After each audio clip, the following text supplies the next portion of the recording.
আসসালামু আলাইকুম। Dhaka pain paralysis হাসপাতালের পক্ষ থেকে সবাইকে শুভেচ্ছা অভিনন্দন। আমি ডাক্তার বিধান চন্দ্র ব্যাপারী। আজকে যে বিষয়টি নিয়ে কথা বলবো সেটা হচ্ছে হাঁটু ব্যথা। এটা হচ্ছে আমাদের হাঁটু। হাঁটুটা হচ্ছে অ্যানাটমিক্যাল স্ট্রাকচারালি ভাবে আমরা যদি দেখি, আমাদের কোমর থেকে হিপ জয়েন্ট থেকে হাঁটুর নি পর্যন্ত একটা বোনস অ্যাটাচ হচ্ছে ফিমার, এবং অ্যাঙ্কেল থেকে নি পর্যন্ত দুইটা বোনস অ্যাটাচ হয়েছে, একটা হচ্ছে টিবিয়া, একটা হচ্ছে ফেবুলা। এখানে যেটা একটা মিনিসকাস থাকে, অনেকগুলো লিগামেন্ট থাকে। এটা হচ্ছে আমাদের হাঁটু। হাঁটু ব্যথা হয়নি জীবনে এরকম লোক খুঁজে পাওয়া যাবে না।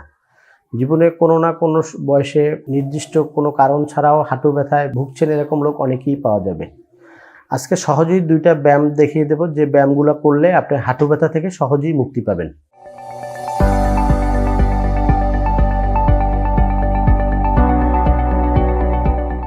সুপ্রিয় দর্শক, এখন যে দুটো এক্সারসাইজ দেখলেন, হাঁটুর নিচের ছোট্ট একটা বালিশ অথবা টাওয়াল গোল করে রোল করব। রোল করার পরে হাঁটু দিয়ে চাপ দিয়ে 10 সেকেন্ড ধরে রাখবো, ছেড়ে দেবো। এভাবে 10 বার করব। সকালে 10 বার, রাত্রে 10 বার। আর চেয়ারে বসে পাটাকে এই পজিশনে নিয়ে হাঁটুটাকে সোজা করে পায়ের আঙুলগুলোকে বডির দিকে এই পজিশনে রেখে 10 সেকেন্ড ধরে রাখবো, তারপরে ছেড়ে দেবো। এভাবে 10 বার করব। আশা করি ইনশাল্লাহ এই দুইটা ব্যায়াম করলে আপনার হাঁটু ব্যথা থেকে মুক্তি পাবেন।